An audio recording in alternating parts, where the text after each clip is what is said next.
Hello everyone, welcome to exam तक। दोस्तों, आज हम लोग एंशिएंट हिस्ट्री पढ़ने वाले हैं, जो कि रिवीजन होगा, कंप्लीट रिवीजन होगा थ्रू एमसीक्यू। और ये एनसीईआरटी पे सारे प्रश्न बेस्ड हैं। आज हम लोग जो पढ़ेंगे वो लेक्चर 2 पढ़ने वाले हैं। इसका लेक्चर 1 जो है मैंने पहले ही अपलोड कर चुका हूँ। अगर आपने उसको नहीं देखा है तो लिंक मैंने डिस्क्रिप्शन में दे दी है, आप वहाँ से देख सकते हैं। दोस्तों, अभी तक आपने हमारा चैनल एग्ज़ाम तक को सब्सक्राइब नहीं किया है तो अभी सब्सक्राइब करें। चलिए शुरू करते हैं आज के पहले प्रश्न के साथ। आज का पहला प्रश्न है, ताम्रपाषाण काल में महाराष्ट्र के लोग मृतकों को घर में फर्श के नीचे रखकर किस प्रकार दफनाते थे।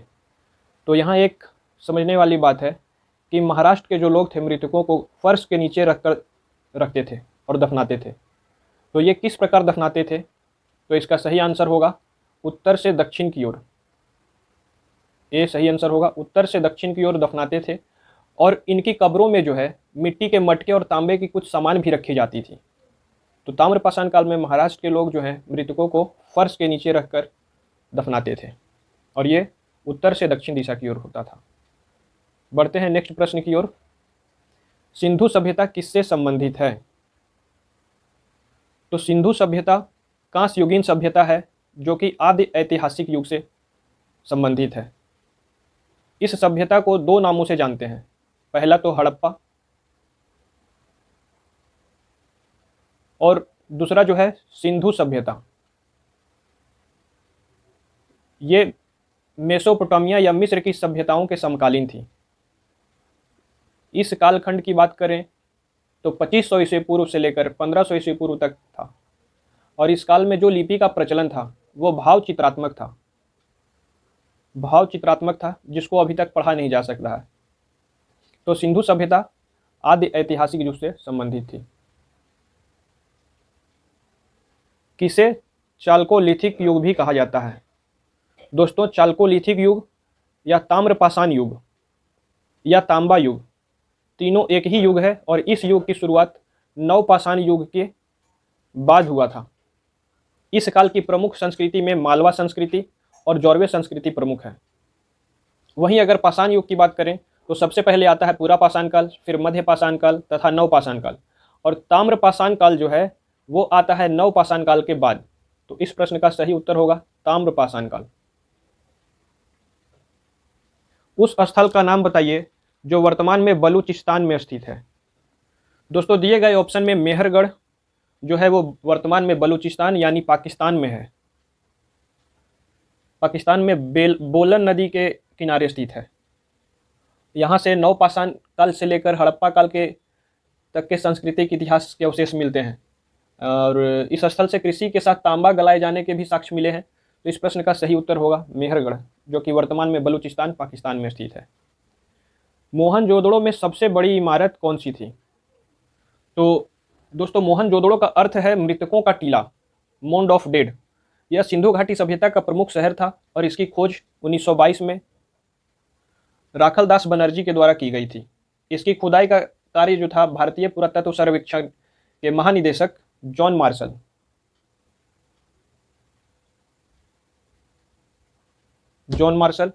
के निर्देशन में हुआ था। दोस्तों, ग्रेट ग्रेनरी यानी बृहत अन्नागार मोहनजोदड़ो से प्राप्त सबसे बड़ी इमारत है।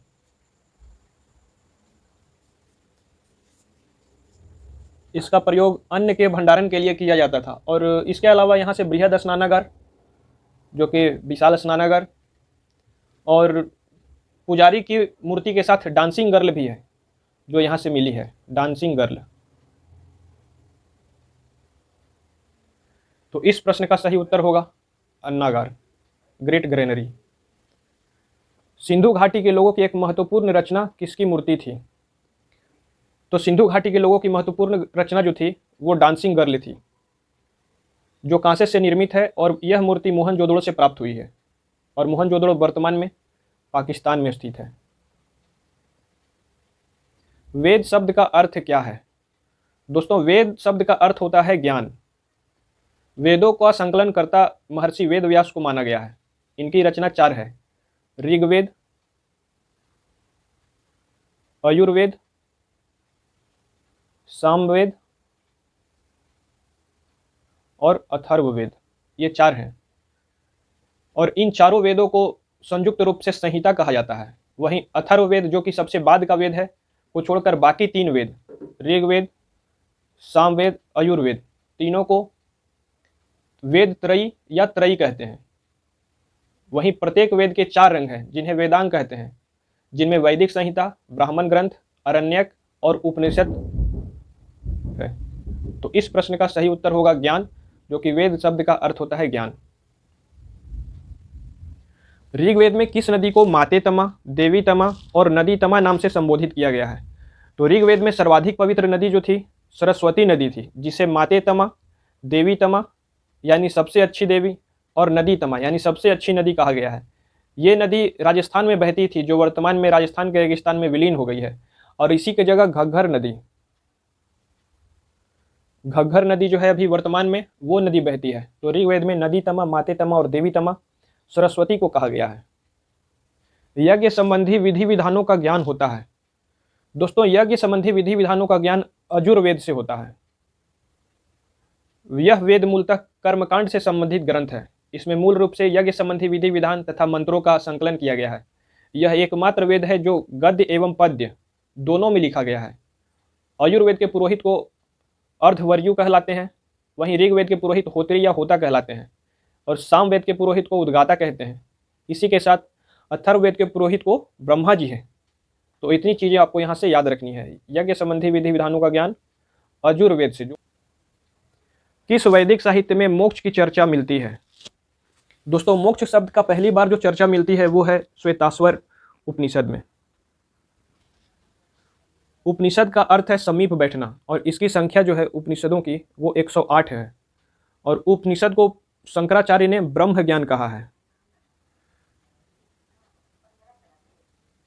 तो इस प्रश्न का सही उत्तर होगा उपनिषद।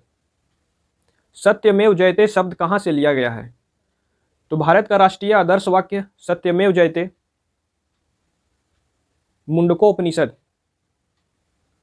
मुंडकोपनिषद से लिया गया है, जिसका अर्थ है सत्य की ही विजय होती है। और यह प्रतीक बनारस के निकट सारनाथ में 250 ईस्वी पूर्व में सम्राट अशोक द्वारा बनाए गए सिंह स्तंभ के शिखर से लिया गया है। दोस्तों, मुंडकोपनिषद में यज्ञ को टूटी हुई नाव के समान बताया गया है, जिस पर भरोसा नहीं किया जा सकता है। तो सत्यमेव जयते शब्द मुंडकोपनिषद से लिया गया है। यह बहुत ही इंपॉर्टेंट प्रश्न है, जो लगभग कई एग्जामों में ये प्रश्न पूछे जाते हैं। तो इस प्रश्न का सही उत्तर मुंडकोपनिषद, याद रखेंगे। गौतम बुद्ध द्वारा अपने धर्म में दीक्षित किया जाने वाला अंतिम व्यक्ति कौन था? तो गौतम बुद्ध द्वारा अपने धर्म में दीक्षित किया जाने वाला अंतिम व्यक्ति सुभद्र था। महात्मा बुद्ध की मृत्यु 483 ईसा पूर्व कुशीनगर में हुआ, जो कि वर्तमान में उत्तर प्रदेश में है। बुद्ध की मृत्यु के पश्चात प्रथम बौद्ध संगीति की अध्यक्षता किसने की? दोस्तों, बुद्ध की मृत्यु के पश्चात प्रथम बौद्ध संगीति की अध्यक्षता जो है वो महाकश्यप ने की थी, और ये 483 ईसा पूर्व सप्तपर्णी गुफा में हर्यक वंश के शासक अजातशत्रु के टाइम में हुआ, शासनकाल में हुआ। और इस संगीति में बुद्ध के उपदेशों को 2 पिटक यानी सुत्त पिटक और विनय पिटक, 2 पिटक में संकलित किया गया है। तो इस प्रश्न का सही उत्तर होगा महाकश्यप की अध्यक्षता में, लेकिन उस समय जो शासन था वो था अजातशत्रु का। जैन धर्म में पूर्ण ज्ञान के लिए किस शब्द का उल्लेख किया गया है? तो जैन धर्म में पूर्ण ज्ञान के लिए कैवल्य शब्द का उपयोग किया गया है। जैन धर्म के 24वें तीर्थंकर महावीर स्वामी ने रिजुपालिका नदी के किनारे साल वृक्ष के नीचे कैवल्य प्राप्त हुआ था। कैवल्य प्राप्त होने के पश्चात महावीर जो हैं केवलीन कहलाए। इसी के साथ इन्हें जिन यानी विजेता, अरहत यानी पूज्य तथा निर्ग्रंथ यानी बंधन रहित भी कहा जाता है। तो C will be right answer for this question. Magadh के किस प्रारंभिक शासक ने राज्यरोहण के लिए अपने पिता की हत्या की एवं स्वयं इसी कारणवश अपने पुत्र द्वारा मारा गया? तो हर्यक वंश के शासक अजातशत्रु ने राज्यरोहण के लिए अपने पिता बिंबिसार, याद रखिएगा बिंदुसार नहीं बिंबिसार, बिंबिसार की हत्या कर दी और बाद में अजातशत्रु का पुत्र जो कि उदयन था, उसने मगध की राजधानी पाटलिपुत्र को बनाया और अपने पिता की हत्या कर दी। अजातशत्रु को कुनिक भी कहा जाता है। इसी के शासनकाल में पहली बौद्ध संगीति 483 ईसा पूर्व में हुई थी, जिसकी अध्यक्षता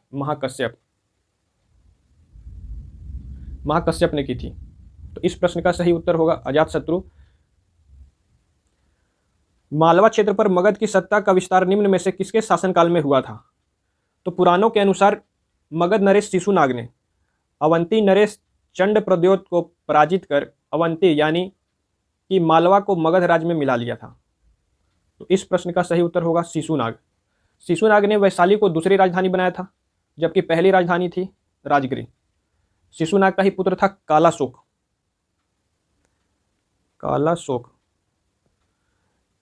जिसे काकवर्ण भी कहते हैं, और उसी के टाइम द्वितीय बौद्ध संगीति का आयोजन हुआ वैशाली में, और जिसकी अध्यक्षता की थी किसने?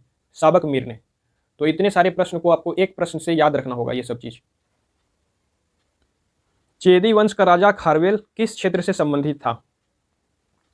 तो दोस्तों, चेदी या चेती वंश का प्रसिद्ध शासक जो था वो खारवेल कलिंग से संबंधित था। इसके विषय में हाथी गुम्फा, खंडगिरी या उदयगिरी की गुफाओं से साक्ष्य मिलते हैं। वहीं इस वंश का संस्थापक महामेघवाहन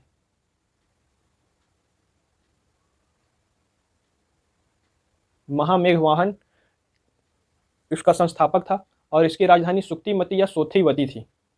तो इस प्रश्न का सही उत्तर होगा कलिंग। गोदावरी नदी के तट पर स्थित महाजनपद।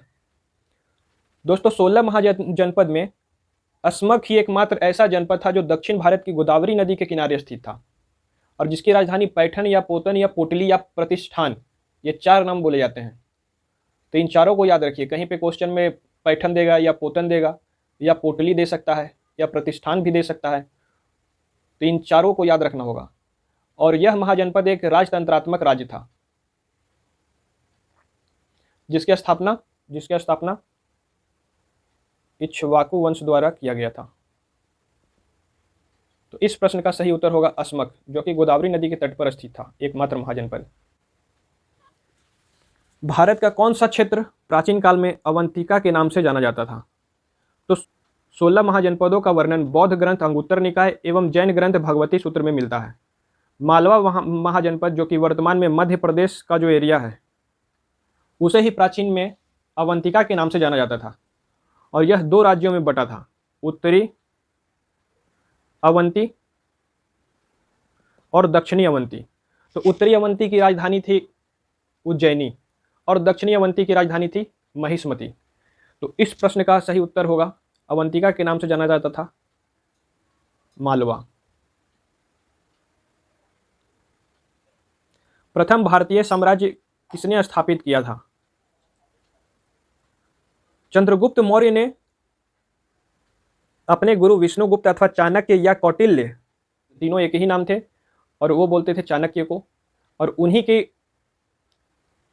सहायता से चंद्रगुप्त मौर्य ने नंद वंश के अंतिम शासक घनानंद को हराकर तथा भारतीयों को यूनानियों की दासता से मुक्ति दिलाकर भारत में सर्वप्रथम एक बड़े साम्राज्य जो कि मौर्य साम्राज्य की स्थापना की और इसकी राजधानी पाटलिपुत्र को बनाया। चंद्रगुप्त मौर्य के अन्य नाम जो है सेंड्रोकोटस और एंड्रोकोटस भी कहा जाता था। तो सी होगा सही आंसर, चंद्रगुप्त मौर्य। सेंड्रोकोटस की चंद्रगुप्त मौर्य के रूप में पहचान किसने की? तो सबसे पहले विलियम जोन्स ने सेंड्रोकोटस को पहचान चंद्रगुप्त मौर्य से की थी, जबकि रुद्रदामन का जूनागढ़ अभिलेख में इन्हें चंद्रगुप्त मौर्य के नाम से संबोधित किया गया है। तो इस प्रश्न का सही उत्तर होगा option A, William Jones. Chandragupta Maurya के पश्चात सिंहासन पर कौन बैठा था? तो चंद्रगुप्त मौर्य का पुत्र बिंदुसार मौर्य साम्राज्य के सिंहासन पर बैठने वाला दूसरा शासक था। बिंदुसार जो था वो आजीवक संप्रदाय का अनुयायी था। वहीं वायु पुराण में इसे भद्रसार या वारिसार कहा गया है। बिंदुसार को अमित्रघात भी कहते हैं। इसके दरबार में यूनानी शासक के राजदूत डाइमेकस आया था और बौद्ध विद्वान तारानाथ ने इसे 16 राज्यों का विजेता माना है। तो इस प्रश्न का सही उत्तर होगा बिंदुसार। चंद्रगुप्त मौर्य का साम्राज्य उत्तर पश्चिम में कहां तक था? दोस्तों, चंद्रगुप्त मौर्य का साम्राज्य उत्तर पश्चिम में ईरान से लेकर पूर्व में बंगाल तक तथा उत्तर में कश्मीर से लेकर दक्षिण में कर्नाटक के मैसूर तक विस्तृत था। और विंसेंट के अनुसार हिंदू कुश पर्वत भारत की प्राकृतिक सीमा थी और पाटलिपुत्र इसका राजधानी था। बिंदुसार ने अशोक को किस विद्रोह को समाप्त करने के लिए भेजा था? तो बौद्ध ग्रंथ दिव्यावदान। दिव्यावदान से पता चलता है कि बिंदुसार के समय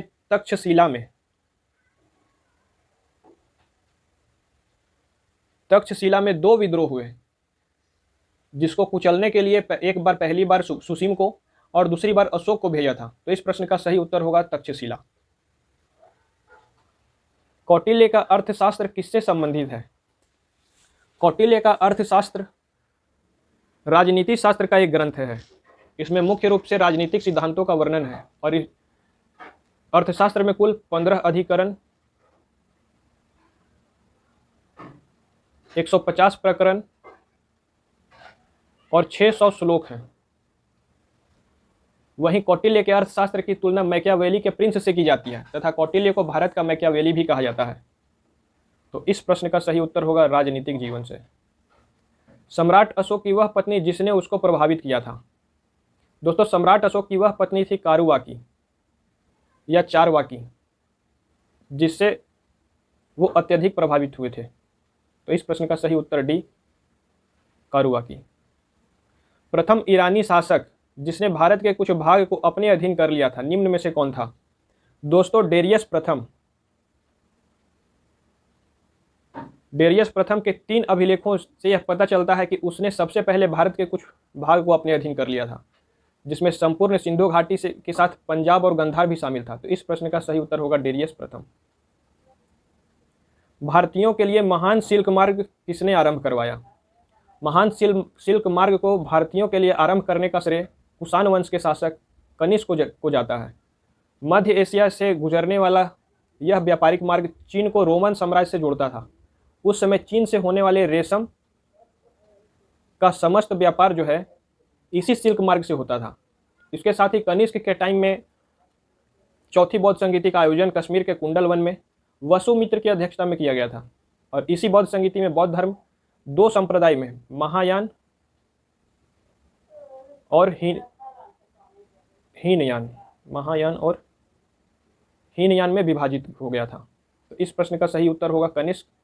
महान सिल्क मार्ग आरंभ करवाने का श्रेय कनिष्क को जाता है। कनिष्क की राजधानी थी? तो कनिष्क की प्रथम राजधानी पेशावर या पुरुषपुर और दूसरी राजधानी थी मथुरा। कनिष्क ने भारत में मगध तक अपना साम्राज्य विस्तार किया था तथा यहीं से अश्वघोष को पेशावर ले गए थे और यही अश्वघोष चौथी बौद्ध संगीति में उपाध्यक्ष बने थे। तो इस क्वेश्चन का सही उत्तर होगा ऑप्शन ए, पुरुषपुर। कनिष्क की राजधानी थी पुरुषपुर या पेशावर। मिलिंद पान्हो क्या है? दोस्तों, मिलिंद पान्हो एक बौद्ध ग्रंथ है जिसकी रचना पाली भाषा में की गई और इसमें इंडो ग्रीक के शासक मीनांडर और बौद्ध भिक्षु नागसेन के बीच जो संवाद हुआ था उसका वर्णन यहाँ पे किया गया है। इस ग्रंथ में मीनांडर के जो शंका बौद्ध धर्म को लेकर था उसका समाधान जो है नागसेन द्वारा किया गया था, जिसके परिणाम स्वरूप मीनांडर ने बौद्ध धर्म को स्वीकार भी कर लिया था। तो इस प्रश्न का सही उत्तर होगा बौद्ध ग्रंथ, मिलिंद पान्हो बौद्ध ग्रंथ। जूनागढ़ शिलालेख का संबंध किससे है? तो जूनागढ़ या गिरनार शिलालेख का संबंध रुद्रदामन से है। इसी अभिलेख में रुद्रदामन द्वारा सातवाहन शासक गौतमी पुत्र सातकर्णी को 2 बार पराजित करने का भी प्रमाण मिलता है। तो जूनागढ़ या गिरनार रुद्रदामन से संबंधित है। अलार कलाम कौन थे? तो अलार कलाम बुद्ध के गुरु थे। जब बुद्ध घर छोड़कर निकले थे तो सबसे पहले अलार कलाम से मुलाकात हुई थी और उन्हीं से इन्होंने सांख्य दर्शन की दीक्षा ली थी। तो अलार कलाम जो थे बुद्ध के गुरु थे। इस प्रश्न का सही उत्तर होगा डी। त्रिपिटक क्या है? तो बौद्ध साहित्य में भगवान बुद्ध के ज्ञान प्राप्त से लेकर महापरिनिर्वाण तक के प्रवचनों को संग्रहित किया गया है और इन्हीं को त्रिपिटक कहते हैं। इन्हें 3 भागों में बांटा गया है, जिनमें विनय पिटक,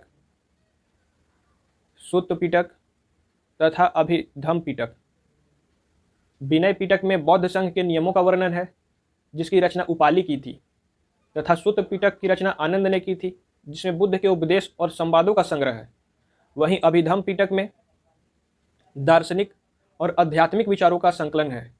क्योंकि यह पाली भाषा में लिखा गया था, इसलिए इसे पाली त्रिपिटक भी कहते हैं। तो त्रिपिटक है बौद्ध साहित्य।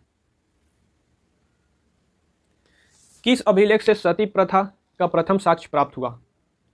तो एरन अभिलेख से सती प्रथा के बारे में पता चलता है। दोस्तों, सती प्रथा क्या होता है, तो इसको हम लोग सिंपल वे में समझते हैं। मान लेते हैं कि एक हस्बैंड एंड वाइफ है, तो यदि किसी कारण से हस्बैंड की मृत्यु हो जाती थी तो उसके साथ उसकी पत्नी को भी जला दिया जाता था। तो ये था सती प्रथा, और इसका उन्मूलन जो है लॉर्ड विलियम बेंटिक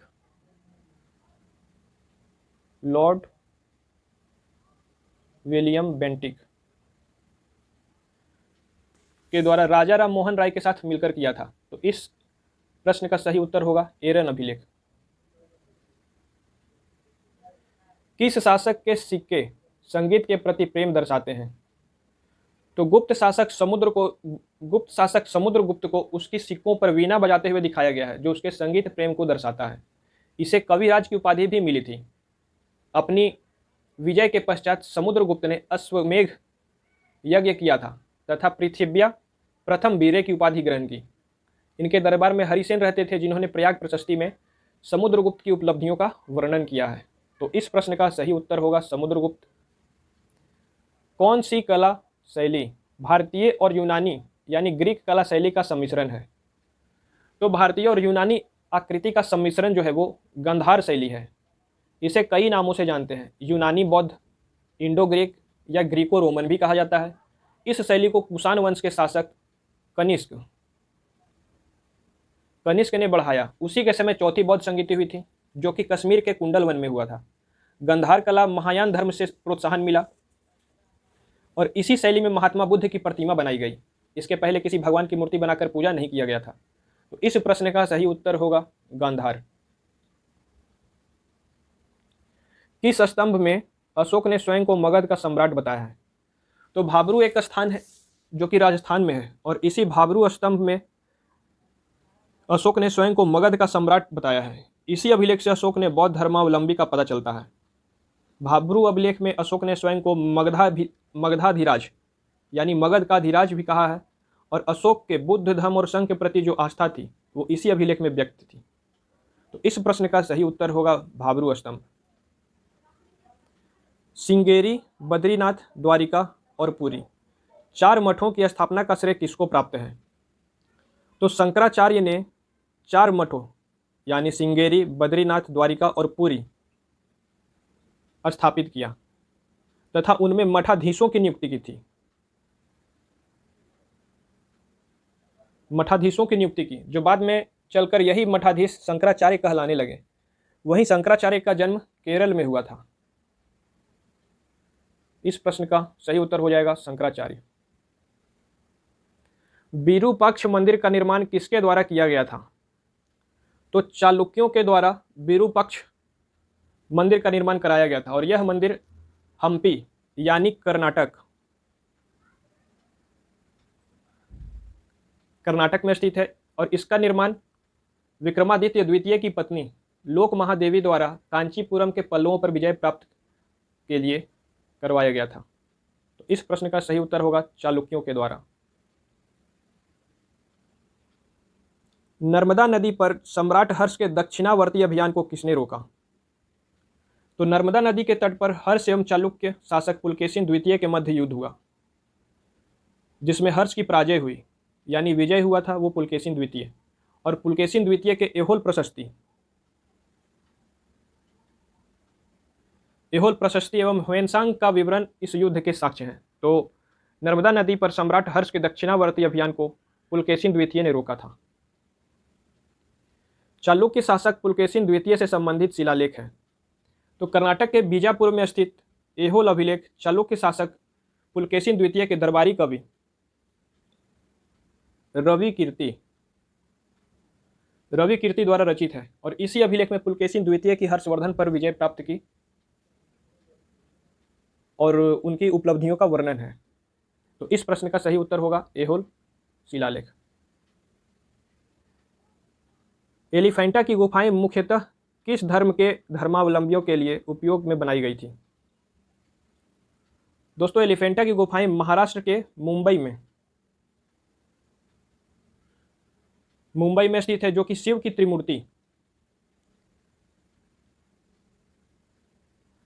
त्रिमूर्ति के लिए प्रसिद्ध है तथा शैव धर्म से संबंधित है। इस मंदिर का निर्माण राष्ट्रकूटों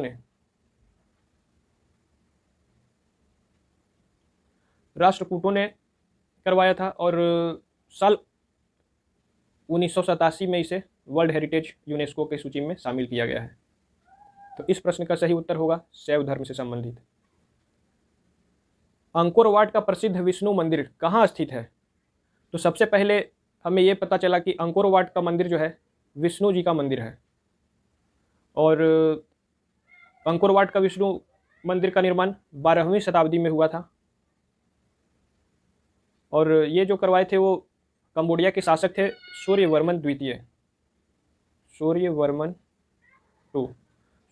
टू ने करवाया था और यह मंदिर विश्व का सबसे बड़ा हिंदू मंदिर है। और ये कई बार प्रश्न पूछा गया है कि अंकोर वाट का मंदिर कहाँ पर स्थित है, तो ये है कंबोडिया। तो दोस्तों, इस वीडियो में इतना ही। वीडियो को लाइक शेयर जरूर कर दें, लाइक शेयर करना ना भूलें और चैनल को सब्सक्राइब नहीं किए हैं तो अभी सब्सक्राइब करें। तो गाइस, मिलते हैं नेक्स्ट वीडियो में, तब तक के लिए धन्यवाद। जय हिंद, जय भारत।